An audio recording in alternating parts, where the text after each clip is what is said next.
Praise the Lord. Welcome to this explainer. Today we're doing something a little different.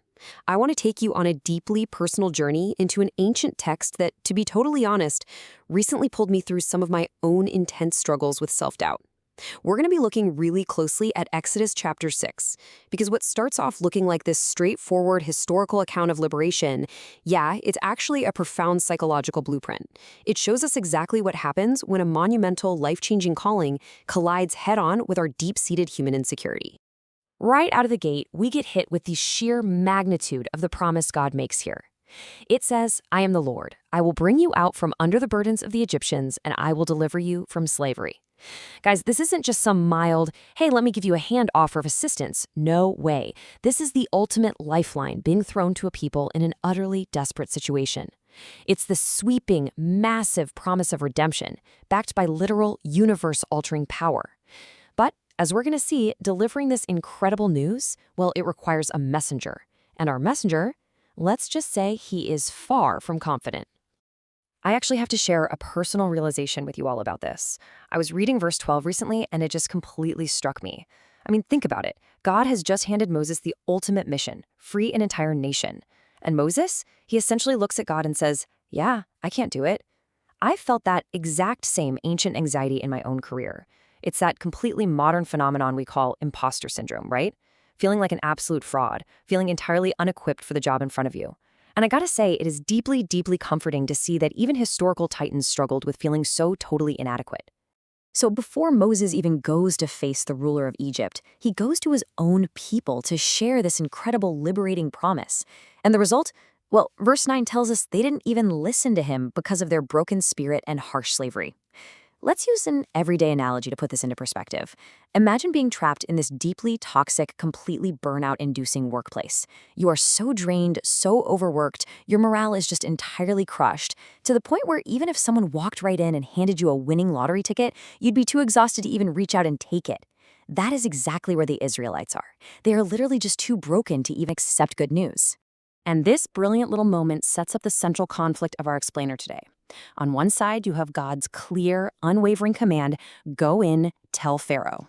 And bam, it is immediately met with Moses' paralyzing excuse, I am of uncircumcised lips. See, when his own people reject the message because of their severe burnout, Moses completely internalizes that failure. He's sitting there thinking, well, if my own people won't even listen to me, why on earth would the king of Egypt? It is a massive, intense clash between a crystal-clear divine calling and a totally crippling internal crisis of confidence. Let's actually pause and break down that specific, kind of strange phrase Moses uses, uncircumcised lips. Like, what does that actually mean? Basically, it means feeling completely unequipped, ineloquent, or just totally unworthy to deliver a really difficult message.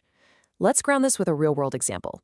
Imagine that terrifying, stomach-dropping anxiety of having to walk into the office of a powerful, intimidating CEO, your modern-day Pharaoh, to demand necessary sweeping changes for your team. You know for a fact the cause is just. But as you stand at that door, you feel totally unqualified. You're terrified your words are just going to tumble out all wrong and no one's going to take you seriously.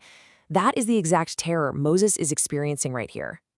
And right at this peak moment of anxiety, right when Moses is throwing his hands up saying he absolutely cannot do it, the text suddenly shifts gears. Completely shifts gears into a genealogy. It feels incredibly jarring at first glance, doesn't it? We have to step back and ask the question, why? Why interrupt a high-stakes, life-or-death crisis with a seemingly dry list of names? Well, this timeline tracing Levi down to Kohath, then Amram, and finally landing on Moses and Aaron, it isn't just some boring historical list you're supposed to skip over. No, it is acting as a resume of purpose.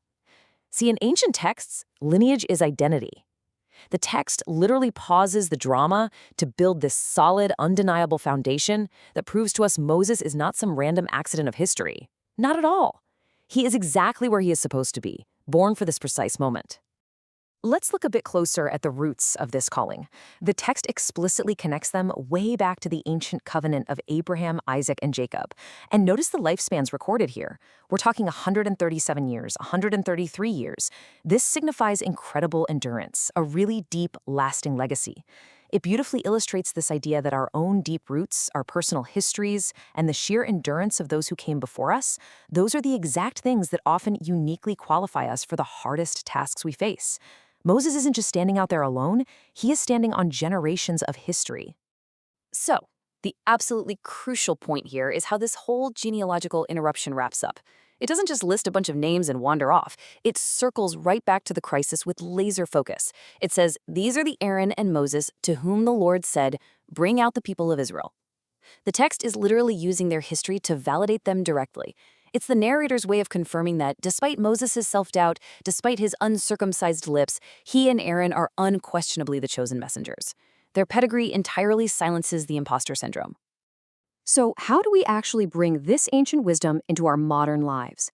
I've gone ahead and distilled this narrative down into 3 actionable steps for daily application, especially when you're fighting your own imposter syndrome. Step 1. Remember the promises. Just like God outlined his grand plan, you need to anchor yourself in your own core purpose and the positive truths about your abilities. Step 2. Speak through the doubt. Look, Moses was terrified, but he still had to go to Pharaoh. Action is required, even when eloquence is totally lacking. And step 3, lean on your roots. Remember the experiences, the training, the mentors that built your foundation.